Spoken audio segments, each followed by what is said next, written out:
మరొక తెలుగులో దేవుడు మన జీవితాన్ని వహించినప్పుడు దేవునికి అనుకూలంగా మనం చేయించుకున్నాం. భగవంతుడు సత్యమైన దేవుని వైపు మనం చూస్తూ ఆయన మాత్రమే మనం ఆరాధించాలని అనుకున్నాం.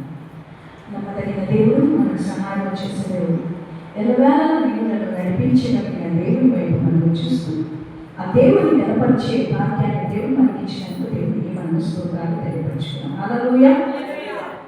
నా ప్రియమైన దేవుని బిడ్డలారా, దేవుని వాక్యంలోకి మనం వెళ్ళబోతున్నాము. మరి రోజున మధ్యాహ్నం నుంచి 12 గంటల ఆ టైంలో 12:30 అవుతుంది. కూర్చొని పనులన్నీ చేసి కూర్చున్నాను. మరి ఫోన్లో ఏదో అప్డేట్స్ కొరకు చూస్తూ ఉంటుండగా యూట్యూబ్లో మరి ప్రతిరోజు వాక్యాలు అప్లోడ్ చేస్తుంటా కదా, దాన్ని చూస్తూ ఉండగా అనుకునే విధంగా ఒక దైవజనురాలు మాట్లాడటం నాకు చూడడం జరిగింది. చూసినప్పుడు ఆమె ఖచ్చితంగా నాతోనే మాట్లాడేది అనిపించింది. ఆమె అమెరికన్ ఫారినర్. ఆమె మాట్లాడుతున్నప్పుడు ఆమె అంటుంది, ఎందుకు మౌనమైపోయావు, ఎందుకు దేవుడి దూరంగా లేకుండా మౌనంగా ఉన్నాను, ఎందుకు దేవుడిని స్వరం ద్వారా ఇతరులను దర్శించాలనుకున్నప్పుడు నీవు ఎందుకు మౌనంగా ఉన్నావు అని మాట్లాడడం ఆరంభించింది.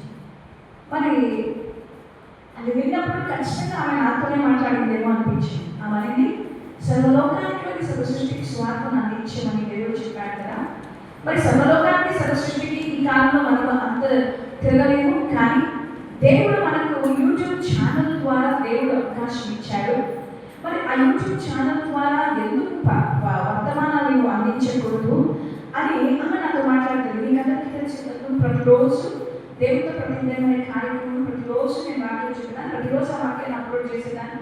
అనేకులు మరి నాకు మెసేజెస్ పంపుతూ ఉండేవాళ్ళు. కొన్నిసార్లు మా బంధువులు కూడా ఎందుకు ఆపేశారు ఎందుకు నువ్వు కంటిన్యూ చేయలేకపోతున్నావు అంటే, ఉన్న పరిస్థితుల్లో నేను కంటిన్యూ చేయలేకపోయాను. 395 రోజులు నేను చేశాను, ఇప్పుడు నేను చేయలేకపోయాను. నిన్న రోజు మాత్రం ఖచ్చితంగా దేవుడు ఆమె ద్వారా నాతో మాట్లాడాడు. దేవుడు మరొకసారి నన్ను ఉద్దేశపరిచాడు. దేవుడు మరొకసారి ప్రోగ్రామ్స్ స్టార్ట్ చేయడానికి దేవుడు మరి అవకాశం ఇచ్చాడు. ఒకరే కావచ్చు, 10 మంది కావచ్చు. దేవుడు ప్రతి బిడ్డను దేవుడు దర్శిస్తాడు. మీరు వాక్యం ద్వారా మాట్లాడు అని చెప్పాడు. ప్రియమైన దేవుడి బిడ్డలారా, కొన్ని సందర్భాలలో దేవుడు మనతో మాట్లాడుతూ ఉంటాడు. మనం ఆ మాటలు నిర్లక్ష్యం చేయకుండా చెవి పెట్టి వినేవారిగా మనం ఉండాలి. నాకు కాలే, ఆమె ఎవరో చెప్తుంది అనుకునేది కాదు, కానీ ప్రతినిత్యము దేవుడు మనతో మాట్లాడే దేవుడు ఇచ్చినాడు. హల్లెలూయా.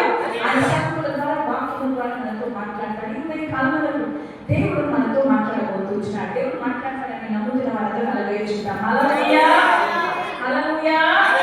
దేవుడి స్వరం వినడానికి వచ్చాను. నా స్వరం వింటే ఏం ప్రయోజనం ఉంది, నేను మాట్లాడితే ఏం ప్రయోజనం లేదు. నేను మీకు చెప్తే మీరు వినరు, కానీ ఆత్మీయ దేవుడు మీతో మాట్లాడినప్పుడు మీరు ఆ స్వరం వినగలుగుతారు. హల్లెలూయా. అది ఖచ్చితంగా నీతోనే నీ కొరకే దేవుడు మాట్లాడతాడు. ఈరోజు మనందరం కూడా ఎన్నో అనుభవాలు ఉండబోతున్నాం. కొన్ని కష్టాలలో, శోధనలో, ఇరుకులో, ఇబ్బందుల్లో, వేదనలో, దుఃఖంలో, కృంగుదలలో, మన వ్యాధులతో ఎన్నో రకాల అనుభవాలు కూడా మనం వెళుతూ నా జీవితం ఇంతేనా, నా జీవితం ఎవరు సరి చేయలేదా, నా జీవితంలో నేను అనుకున్నవన్నీ నేను పొందుకోలేకపోతున్నాను, ఈ కష్టంలోనే ఉన్నాను, ఈ వేదనలోనే ఉన్నాను, ఈ దుఃఖంలోనే ఉన్నాను, ఈ అజ్ఞానంలోనే ఉన్నాను, నన్ను ఎవరైనా బాగు చేయగలరా, నన్ను ఎవరైనా బలపరచగలరా, నాకు ఈ యొక్క అనుభవం నా జీవితంలో ఎందుకు వచ్చింది అని కొంతమంది అనుకుంటూ ఉంటారు. హల్లెలూయా. ఇంతకుముందు నేను బాగుండే, కానీ ఇప్పుడు ఎందుకు నాకు ఈ స్థితి వచ్చింది, ఈ స్థితిలో నన్ను చెడు వదిలేశారా, ఈ స్థితిలో ఎవరు నాకు సహాయం చేయరా, ఈ స్థితిలో ఎవరు నాకు తోడుగా ఉంటారా అని రకరకాల క్వశ్చన్స్ మన మనలో మరి ఎప్పుడు ఉంటాయి. కానీ ఈ అనుభవాలలో నుండి దేవుడు నూతనమైన ద్వారాలను తెరవబోతున్నాడు. హల్లెలూయా. దేవునికి స్తోత్రం కలుగును గాక. నా ప్రియమైన దేవుని బిడ్డలారా, కెరేతు వాగు అని ఎవరైనా విన్నారా? బైబిల్ గ్రంథంలో కెరేతు వాగు అని ఉంది. ఆ వాగు దగ్గరికి ఒక దైవజనుడిని దేవుడు పంపించినట్టుగా బైబిల్ గ్రంథంలో మనం చూస్తాం. ఎవరైనా చెప్పగలరా ఎవరు ఆ యొక్క దైవజనుడని? ఏలియాను పంపించినట్టుగా మనం చూస్తూ వచ్చినాం. నా ప్రియమైన దేవుని బిడ్డలారా, ఏలియాను దేవుడు ఆ వాగు దగ్గరికి పంపించాడు. ఇంతకు ఏలియా ఆ వాగు పోవాల్సి వచ్చింది? ఏలియా ఆ పరిస్థితికి ఎందుకు వచ్చాడు అని మనం చూస్తే మొదటి రాజుల గ్రంథము 17వ అధ్యాయం మనం చూద్దాం. మొదటి రాజుల గ్రంథము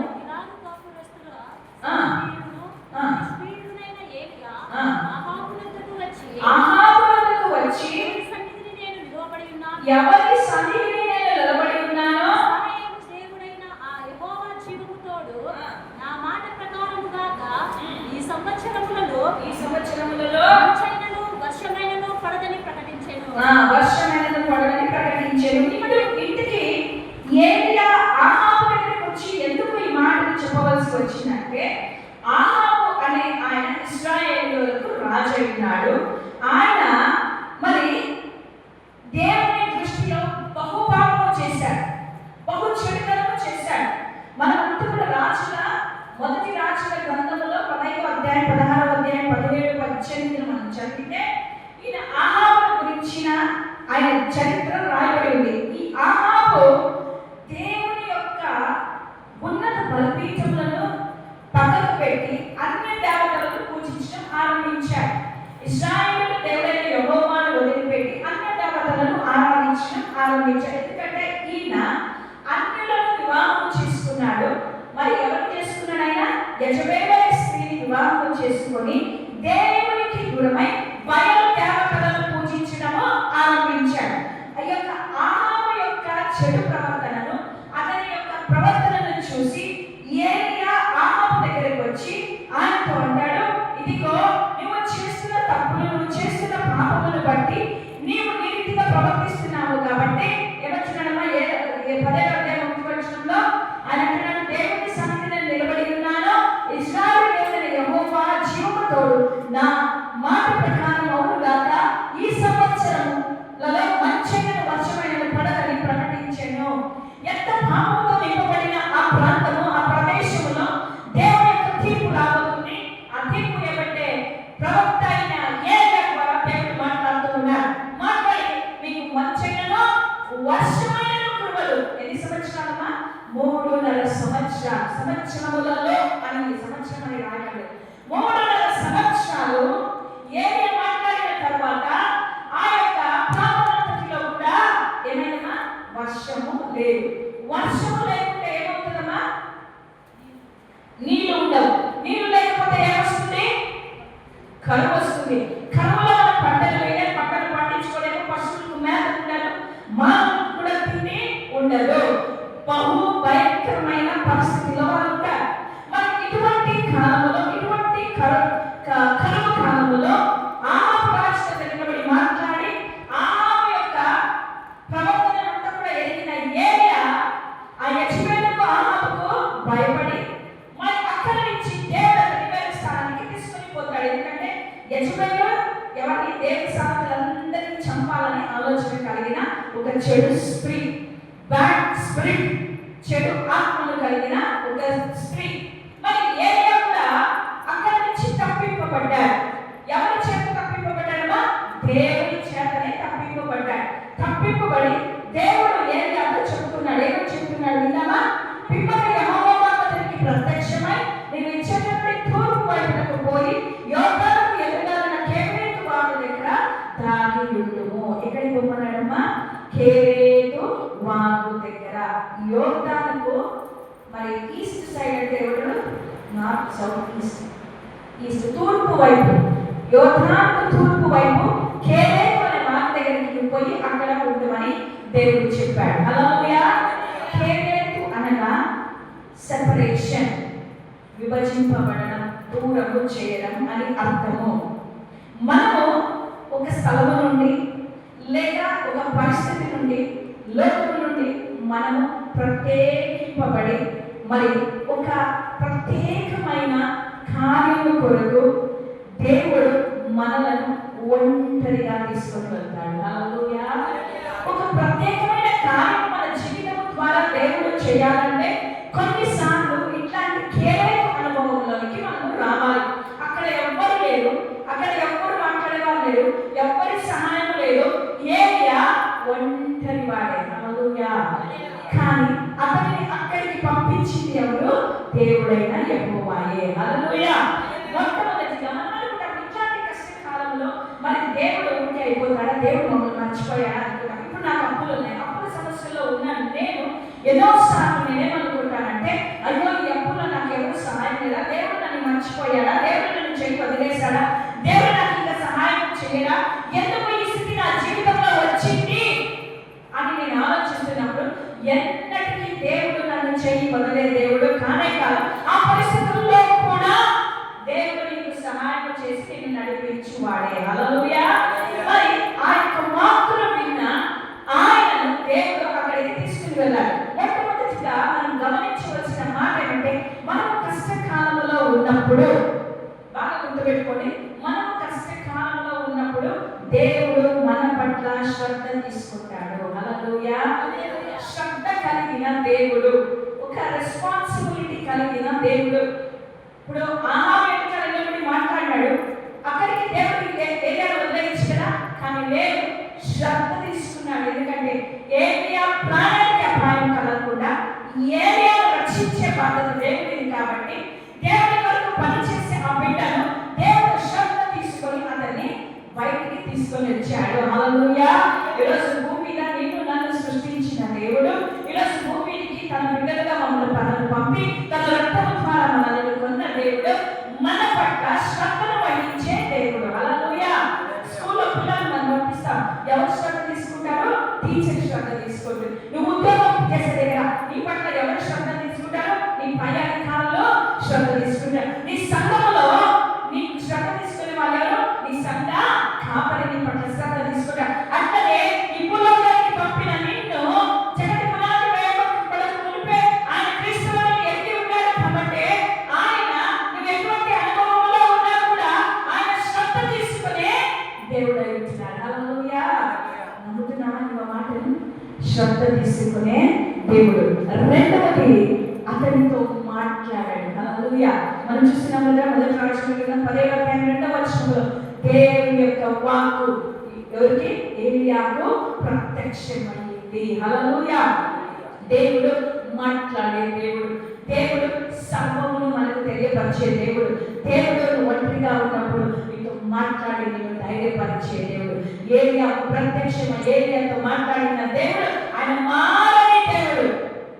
ఆది అంతునైన వాడు నిన్న నేడు నిరంతరం ఏకరీతిగా ఉంచిన దేవుడు.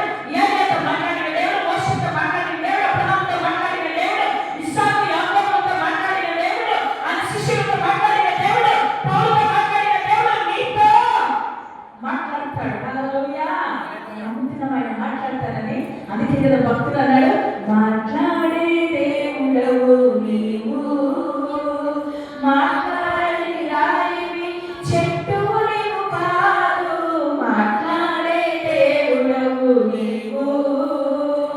యేసయ్యా యేసయ్యా యేసయ్యా నా యేసయ్యా, మాట్లాడే దేవుడవు నీవు.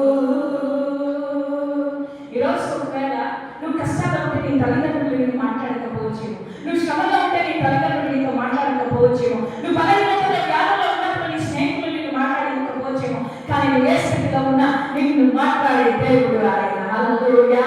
ఆ మాటలను నమ్ముతున్నట్టే గట్టిగా హల్లెలూయా చెప్దాం. హల్లెలూయా. ఎవరితో మాట్లాడిన దేవుడు ఈరోజు నీతో మాట్లాడుతున్నాడు. మాట్లాడి ఆయన ఏం చేస్తాడో తెలుసా? మాట్లాడడం అంటే ఊరికే ముచ్చట్లు పెట్టుకోవడం కాదు. మాట్లాడి నీకు దిశ నిర్దేశము చేస్తాడు. మొదటి రాజుల గ్రంథం 10వ అధ్యాయం 3వ వచనంలో ఆయన ఏమని చెప్తున్నాడమ్మా? ఏలియాతో మాట్లాడుతూ ఆయన ఎక్కడికి వెళ్ళాలో, ఎటువైపుకు వెళ్ళాలో ఆయన నేర్పుతూ ఉన్నాడు. చదువుతామా? 10వ అధ్యాయం 3వ వచనము. నీవు ఇచ్చట నుండి తూర్పు వైపునకు పోయి కేరేతు వాగు దగ్గర దాగి ఉండుము. ఎంత గొప్ప దేవుడు కదా మన దేవుడు. ప్రతిదీ కూడా ఆయన తన బిడ్డల క్షేమము కొరకే చేసేవాడు. నీవు ఎక్కడికి వెళ్ళాలి, నువ్వు ఏ మార్గంలో నడవాలి, ఏ మార్గంలో నువ్వు ఉంటే నీకు క్షేమం నీకు ఆయనకు తెలుసు. కాబట్టి ఆయన దిశ నిర్దేశములు చేస్తాడు. దిశను నిర్దేశించి నీకు కరెక్ట్ అయిన మార్గంలో నడిపించే దేవుడు. ఎవరైనా అట్లా నడిపించాడా? అవును, మోషేతో మాట్లాడి ఇశ్రాయేలు ప్రజలను నడిపించిన దేవుడు కదా. అబ్రహాముతో మాట్లాడి నడిపించిన దేవుడు కదా. అబ్రహాముకి ఏమన్నాడు? నీవు నీ యొక్క తండ్రి ఇంటిని వదిలిపెట్టి నేను నీకు చూపించే దేశం, నేను నీకు తీసుకుపోయే దేశం, నేను నీకు నివాసం ఉండడానికి ఇచ్చే దేశం, అని పాలు తేనెలు ప్రవహించే దేశం నీ సంతానముకు నేను ఇస్తానని దిశానిర్దేశములు చేసి నడిపించిన దేవుడు, ఏలియాతో చెప్పిన దేవుడు మనతో కూడా ఈరోజు అంటున్నా, నువ్వు ఎక్కడికి వెళ్ళాలి, నువ్వు ఏ వైపుకు వెళ్ళాలి, కుడికి వెళ్ళాలా, ఎడమకు వెళ్ళాలా, స్ట్రైట్ గా వెళ్ళాలా, వెనక్కు వెళ్ళాలా, అన్ని కూడా చెప్పేవాడు ఆయనే. హల్లెలూయా. కొన్నిసార్లు మనమే ఆత్మపడి దేవుడి కంటే ముందుగా పరిగెత్తుకొని వెళ్ళిపోతున్నాం, తెలియని మార్గంలోనికి మనం వెళ్ళిపోతున్నాం. అందుకే మోషేకు తన మార్గములను తెలియపరిచేను అంట దేవుడు. హల్లెలూయా. ఈరోజు నువ్వు నడవలసిన త్రోవ నీకు ఆయన తెలియపరచబోతున్నాడు. ఉద్యోగ విషయంలో, వ్యాపార విషయంలో, చదువు విషయంలో, బిజినెస్ విషయంలో, వివాహాల విషయంలో, కుటుంబాల విషయంలో నువ్వు ఏ రీతిలో పోతే నీ యొక్క కుటుంబం బాగుపడుతుంది, నువ్వు ఏ రీతిలో పోతే నీ యొక్క జీవితం బాగుపడుతుందని నిన్ను నడిపించగలిగిన వాడు ఎవరైనా ఉన్నాడంటే ఆయన తండ్రి అయిన దేవుడు. హల్లెలూయా. దిశానిర్దేశం చేశారు. చాలా సొంత నిర్ణయాలు తీసుకుంటూ ఉంటాం.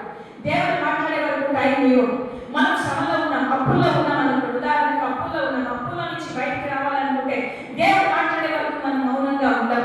దేవుడు మనకు ఆయన ఒక ప్లాన్ ఇవ్వాలని ఆశపడతాడు కదా. ఒక ప్లాన్ ఆయన ఎగ్జిక్యూట్ చేయాలనుకున్నప్పుడు, ఆయన ప్లాన్ వరకు ఆయన మాట్లాడాలనుకున్నప్పుడు మనము మన ఆత్మతో మనం ఏం చేస్తాము? అక్కడి నుంచి పక్కదో పట్టి అప్పు దగ్గరికి పోతాం, అప్పు తీసుకుంటాం. అప్పు తీసుకుని ఏం చేస్తున్నాం? మనము వడ్డీలు కడుతున్నాం, ఇబ్బంది పడుతున్నాం. కరెక్టా?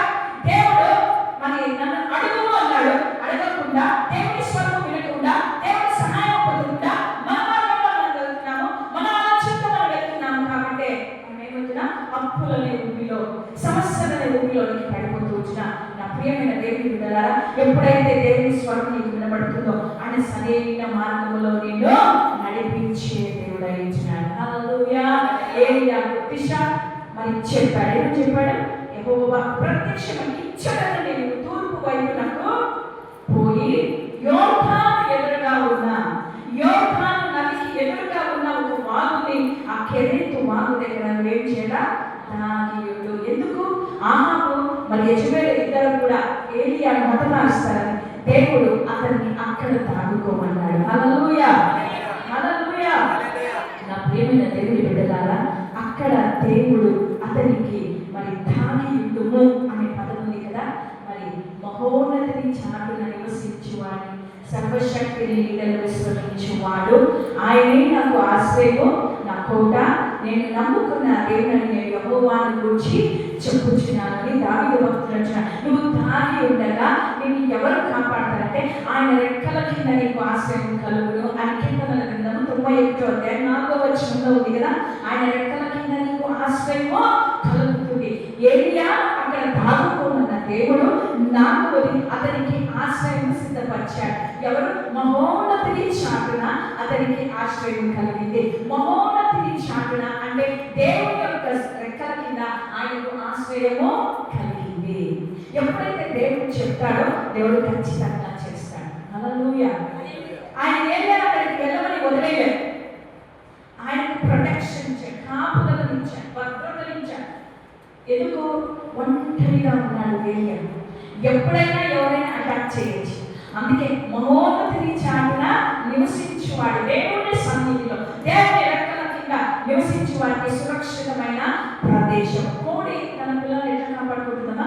తన రెక్కల కింద దాచుకుంటుంది. అపవాది వచ్చేటప్పుడు తన పిల్లలను తన రెక్కల కింద భద్రంగా కాపాడుకుంటుంది. ఈరోజు మరి మహోన్నతుడైన దేవుడు మనకు ఆశ్రయం సిద్ధపరిచి తన రెక్కల కింద మనలను కాపాడే దేవుడు. ఏలియాను కాపాడినట్టుగా, ఏలియాను ప్రొటెక్షన్ ఇచ్చినట్టుగా ఈరోజు నీకు నాకు ఆయన ప్రొటెక్షన్ ఇస్తూ ఉన్నాడు. హల్లెలూయా. ఆ కేతు వాగు దగ్గరికి ఆయన వచ్చేసాడు కదా. మరి వచ్చిన తర్వాత ఇప్పుడు వచ్చాను ప్రభువా, ఇప్పుడు నా పరిస్థితి ఏంటి, ఇప్పుడు నేనేం తినాలి, ఇప్పుడు నేనేం తాగాలి, నేను ఎక్కడ ఉండాలి? దేవుడు అన్ని ఆలోచించుకున్నాడు. ఎందుకంటే జగతికి పునాది వేయబడక మునిపే ఎవరి జీవితంలో ఏది జరగాలో ఆయన తన గ్రంథంలో రాసుకున్న దేవుడు కదా. మరి ఏలియాను గురించి అతను ముందుగానే నిర్ణయించుకున్నాడు కాబట్టి ఏలియాను కేరేతు వాళ్ళ దగ్గరికి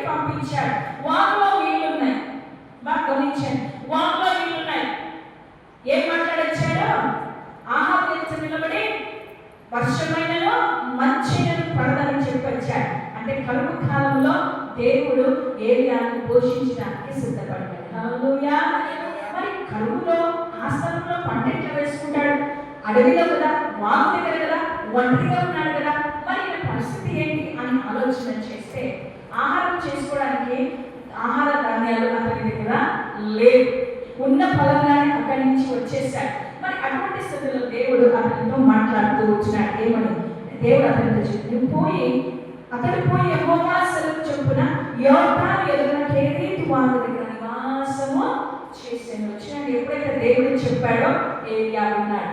దేవుడు మనకు చెప్పినప్పుడు మనం వినేవారిగా ఉండాలి. లేదు ప్రభా నాకు ఇష్టం లేదు, నేను వేరే చోటుకు పోతాను అని ఒకవేళ మనం వెళ్ళామంటే మనకు అపాయము ఖచ్చితమే. ఎవరి జీవితంలో జరిగిందమ్మా? దేవుడు బొమ్మల చోటుకు పోకుండా ఇంకొక చోటుకు పోయాడు. యోనా జీవితంలో జరిగింది. నినివే పోమంటే తర్షీషుకుపోయాడు. తర్షీషుకుపోతుంటే ఓడలో నుంచి సముద్రంలోకి వేయబడ్డాడు కదా. నా ప్రియమైన దేవుని బిడ్డలారా, దేవుడు మరి మనకు దిశానిర్దేశం చేసినప్పుడు ఆ మార్గము గుండా వెళితే మనకు ఆశ్రయం ఉంటుంది. ఆశ్రయంతో పాటు మనకు పోషణ కూడా ఉంటుంది. హల్లెలూయా. మరి ఆ వాగు దగ్గరికి అతడు వెళ్ళాడు. వెళ్ళినప్పుడు అక్కడ ఉన్నప్పుడు అక్కడ మాసుకున్నాడట. ఎన్ని రోజులు తెచ్చమ్మా? ఎన్ని సంవత్సరాలు కరువు? 3.5 సంవత్సరాలు కరువు. అంటే ఇక్కడ రాయబడలేదు, కానీ నేను చదువుతున్నప్పుడు నేను అనుకున్న 3.5 సంవత్సరాలు కాబట్టి 1.5 సంవత్సరము కేరళ వాళ్ళ దగ్గర ఉండొచ్చు. ఎందుకంటే వాగు ఎండిపోయే టైం పడుతుంది కదా, వాగు ఎండిపోయి నీళ్ళు ఎండిపోవడానికి టైం పట్టింది అని నేను అనుకుంటున్నాను. ఆ కేరళ వాళ్ళ దగ్గర దేవుడు అన్నాడు, అక్కడ ఉండుము, ఆ యొక్క వాగు నీరు తాగుతూ ఏం చేయమన్నాడు? నేను నీకు ప్రతి ఉదయం ప్రతి సాయంత్రము కాకోడముల ద్వారా ఆహారాన్ని పంపుతానని దేవుడు చెప్పాడు. హల్లెలూయా. దేవుడు మన పోషణ గ్రహించాడు. హల్లెలూయా. దేవుడు మనల్ని పోషించేవాడు. ఏలియాను కాకుల ద్వారా పోషించాడు. 1.5 years అనుకుంటున్నాను, దగ్గర 2 years అనుకుంటాను. 1.5 years 2 years అయినా కూడా ప్రతి ఉదయము ప్రతి సాయంత్రం ఎవరు తెచ్చిచ్చారమ్మా? ఒకటి కాదు, కాకోడములు అంటే ఎన్నో. పొద్దున కాక సాయంత్రం ఉంటాయి. మరి నెక్స్ట్ డే ఇంకొకటి. కాకులకు మటన్ చూస్తే వదులుతాయా? రొట్టెని చూస్తే వదులుతాయా? వదలవు. కానీ అవి దేవుని ఆజ్ఞకు లోబడి దేవుడు తాను ప్రేమించిన తన దైవజనుని కొరకు తన కొరకు నిలబడిన ఏలియా కొరకు ప్రతిరోజు ఆహారంలో పంపుతూ వచ్చాడు. ఆహారము తింటూ ఆయన ఏం తాగుతున్నాడమ్మా? ఆ వాగులోకి నీళ్లు తాగుతున్నాడు. హల్లెలూయా. దేవుడు తన పిల్లలను పోషించేటప్పుడు ఎప్పుడో తెలుసా? ఆయన మాట విన్నప్పుడు, ఆయన దిశానిర్దేశం చేసినప్పుడు, ఆయన ఉన్నమైన చోటు ఉన్నప్పుడు మనకు సమృద్ధిగా నిర్వహిస్తాడు. దేవుడు ఇక్కడే ఉండి ఇక్కడే చేయండి. ఏలియా లేదు ప్రభా, నేను యోర్దాను నది దగ్గర ఉంటాను, ఈ కేరళ వాగు కంటే యోర్దాను నది పెద్దది కదా, మళ్ళీ అక్కడ ఉంటానని చెప్పి అక్కడికి వెళ్ళలేదు. దేవుడు ఏ స్థలంలో ఉంచుతాడో ఆ స్థలంలో దేవుడి మాటకు లోబడి, దేవుడి స్వరముకు లోబడి, దేవుడు ఉండవల చోటు ఉంటే నీకు భద్రతను కలిగించి దేవుడు నీకు సమృద్ధిగా పోషణను ఇస్తాడు. దేవుడి వాక్యం చదివిస్తున్నామా? నా ప్రియులు నిద్రించుచుండగా నేను వారికి ఇచ్చిన ఏమైనా పని చేశాడా? ఎక్కడైనా కూలి పనికి పోయాడా? ఎవరికైనా ప్రార్థనకు పోయాడా? ఎవరికైనా కానుకమని అడిగాడా? లేదే. సింహపు పిల్లలు లేని గలవు, ఆకలి కలుగునేమో కానీ యెహోవా యందు భయభక్తులు గల వారికి ఏమేయో కొలువై ఉండదు. ఆకాశ పక్షులను చూడు, అవింతకు పోయిన వాటికంటే వీళ్ళు శ్రేష్ఠులు. ఏమి తినుమో, ఏమి తాగుమో, ఏమి ధరించుమో అని అన్నిటి వల్ల మీరు ఆలోచన చేయండి. మీ దేవులకు వస్త్రములను మీ యొక్క ప్రతి అవసరం ఆయనకు తెలుసు కాబట్టి ఆయన రాజ్యంలో నీతిని వెతకండి, అన్ని మీకు అనుగ్రహింపబడతాయి. దేవుడు మంచి గోధుమల పంటతో నేను తృప్తిపరుస్తాను, కొండ తెరించి నేను తృప్తిపరుస్తాను. ఇశ్రాయేలు ప్రజలను పోషించిన దేవుడు, మన్నాను కురిపించి పోషించిన దేవుడు, పూలను ఆహారంగా ఇచ్చిన దేవుడు, బండలో నుండి నియమించి పోషించిన దేవుడు. 8 సంవత్సరాలు 40 సంవత్సరాలు ఏలియాను పోషించిన దేవుడు గొప్పవాడు. హల్లెలూయా. ఈరోజు నేను నన్ను ఆయన పోషించడం లేదా? నేను నన్ను ఆయన పోషిస్తున్నాను. ఎప్పుడో తెలుసు ఆయన మాటకు లోబడి ఆయన ఉన్నమన్న చోట ఉన్నప్పుడు. హల్లెలూయా. ప్రియమైన దేవుని బిడ్డలారా, నేను 15 సంవత్సరాల క్రితము నేను బెంగళూరులో జాబ్ చేశాను. పాస్టర్ గారు అప్పుడు పిల్లల్ని తీసుకొని ఇక్కడికి వచ్చేసాను. నేను అభిషేక్ మాత్రమే ఉన్నాను. నాకు ఏమాత్రం సమాధానం లేదు, నెమ్మది లేదు. దేవాలయ పరిచయం కొరకు వచ్చిన కానీ కొన్ని పరిస్థితుల నుండి నేను ఉద్యోగించాల్సి వచ్చింది. ప్రభా, నేను ఉద్యోగానికి వెళ్ళను, నీ చిత్తమైతే నన్ను పంపించండి ప్రభా. నువ్వు ఇచ్చినా ఇవ్వకపోయినా నువ్వే నా దేవుడు. నేను ఏ సమస్య ఇచ్చినా వాడిని ఎదుర్కొంటా ప్రభా. మా పోషకుడు నీవే అనుకొని మరి ఒకసారి న్యూ ఇయర్కి ఇక్కడికి వచ్చాను. వచ్చిన తర్వాత ఇక్కడి నుంచి అది అనుకోకుండా హైదరాబాద్ వెళ్ళాల్సి వచ్చింది. వెళ్ళి తిరిగి వచ్చేటప్పుడు నేను పాస్టర్ గారు చెప్పాను, జాబ్ చేయండి, నేను వెళ్ళను, నేను రిజైన్ చేయను. ఎందుకంటే నేను ఇంకొక ఉద్యోగం చేస్తే కదా నేను రిజైన్ ఇచ్చి నాకు సర్టిఫికేట్ కావాలని నేను ఏ ఉద్యోగమో చేయను. మరి పిల్లల పరిస్థితి దేవుడు చూసుకున్నాడు. పిల్లల పరిస్థితి చదువులేంటి దేవుడే యెహోవా ఆయనే చూసుకుంటాడని ధైర్యంతో ఆ రోజు ఉద్యోగం వదిలేశాను. చాలాసార్లు చెప్పాను. ఈరోజు జాబ్లో నేను ఉండే దగ్గర నచ్చడమే 1.5-2 లక్షలు ఉండొచ్చు నెలకు. మరి అప్పట్లోనే నేను ఒత్తనుకొని వచ్చేసాను. చాలా మంది మా బంధువులు ఎందుకు వదిలేసేవాడిని. నేనన్నా నా పోషకుడు నా దేవుడు. హల్లెలూయా. ఈరోజు ఏమి తిందో ఏమి తాగుదో నాకు చింత లేదు, ఏం ధరించుకుందో నాకు చింత లేదు. ఎందుకంటే నా పోషకుడు సజీవుడు. కరువు కాలంలో ఏడాది పోషించిన దేవుడు నన్ను నా కుటుంబాన్ని పోషిస్తూ ఉన్నాడు. హల్లెలూయా. ఏది కూడా తక్కువ కాకుండా, ఏది తక్కువ కాదు, ఏది తక్కువ కాదు. ఈరోజు మేము తిండి లేక ఉపవాసం ఉన్నామని ఏ రోజు కూడా నేను చెప్పను. ప్రతి నిత్యము ఆయన పోషకుడే పోషిస్తూ ఉంటున్నాడు. హల్లెలూయా. ఒకవేళ నా తల్లిదండ్రులు నన్ను అంతగా నన్ను చూసుకోకపోతేస్తాను, నా పరలోకపు తండ్రి అనుదినము ఆహారమును అనుగ్రహిస్తున్నాడు. అనుదినము ఆహారము, శారీరకమైన ఆహారంతో ఆత్మీయమైన ఆహారమును కూడా అనుగ్రహిస్తున్నాను, పోషిస్తూ ఉంటున్నాడు. ఆ దేవుడు నాకు మాత్రమే కాదు, మీకు దేవుడే కదా మిమ్మల్ని పోషిస్తున్నారని. నువ్వు అట్లా నా చేతుల కష్టార్చన ద్వారా నేను ఉంటున్నానని కాదు. నా ప్రియమైన దేవుని బిడ్డలారా, దేవుడు ఆరోగ్యం ఇవ్వకపోతే, దేవుడు నీకు శక్తిని ఇవ్వకపోతే, దేవుడు నీకు బలాన్ని ఇవ్వకపోతే నువ్వు పని చేసుకోలేవు. దేవుడు నిన్ను ప్రేమిస్తున్నాడు కాబట్టి నీకు అవన్నీ ఇచ్చి నీ కుటుంబాన్ని ఆయన నీ ద్వారా పోషిస్తున్నాడు. ఆయన పోషకుడైనాడు. ఏలియాను ఆ యొక్క కరువులో ఠాకోలముల ద్వారా ఆహారం ఇచ్చి పోషించిన దేవుడు ఇంకా మారలేదు. ఆయన సజీవుడు. హల్లెలూయా. ఆయన ఏకరీతిగా ఉంచినవాడు. ఆయన మారని దేవుడైనాడు. ఆయన నిన్ను నన్ను అదే రీతిగా పోషించడానికి ఇష్టపడుతున్నాడు. మరి నువ్వు ఆయన స్వరము విని ఆయన మాటకు లోబడి ఆయన ఉండవలసిన స్థలంలో నేను ఉండమంటే నువ్వు ఉంటే మాత్రమే నిన్ను ఆయన పోషిస్తాడు. నిన్ను ఆత్మీయంగానూ పోషిస్తాడు, శారీరకముగాను నిన్ను పోషించే దేవుడు ఉండవలసిన చోటు ఉండాలి. హల్లెలూయా. దేవుని మాటకు లోబడే వారిగా మనము ఉండాలి. ఆయన పోషించే దేవుడు, ఆయన అద్భుతములు చేసే దేవుడు. హల్లెలూయా. నిర్గమకాండం 15వ వచనంలో మనం చూసినట్లయితే ఒక మాట రాయబడింది. చూద్దాం. నిర్గమకాండం 15:11. యెహోవా వేపులలో నీ వంటి వాడు ఎవడు? పరిశుద్ధతను బట్టి నీవు మహనీయుడవు, స్తుతి కీర్తనలు బట్టి పూజ్యుడవు, అద్భుతములను చేయువాడవు, నీ వంటి వాడు ఎవడు? అద్భుతములను చేయువాడు మన దేవుడు కదా. మనాన్ని కురిపించడము ఒక అద్భుతం, బండలో నుండి నీళ్లు రావడము ఒక అద్భుతం కదా. ఇస్సాకు కరువు కాలంలో విత్తనం వేసినప్పుడు పంట రావడము అద్భుతమే, అవునా కదా. మానవ మధురంగా మార్చినది అద్భుతమే, అవునా కదా. అద్భుతమా కదా చెప్పండి. అన్ని అద్భుతాలు. అద్భుతములు చేయగలిగిన దేవుడు ఆయన. మరి ఏలియాకు అద్భుతములు చేశాడంటే కాకుల ద్వారా కదా. కాకులు ఆహారంలో తెచ్చి ఇవ్వవు, ఇచ్చే ప్రసక్తి లేదు, కానీ అద్భుతములు మార్చగలిగారు. హల్లెలూయా. ఏలియా చూడగల. ఈరోజు మనం అనుకోవచ్చు అద్భుతం ఎప్పుడు జరుగుతుంది, నా జీవితంలో ఎప్పుడు జరుగుతుంది. నువ్వు అడుగు వాటికంటే, ఊహించు వాటికంటే అత్యధికమైన రీతిలో దేవుడు కార్యాన్ని చేయగలిగిన వాడు. అద్భుతం చేయమయ్యా నా జీవితంలో, నిన్నే నమ్మి ఉన్నానేసయ్యా. అద్భుతం చేయమయ్యా నా జీవితంలో, నిన్నే నమ్మి ఉన్నానేసయ్యా. నిన్నే నమ్ముకున్నాను,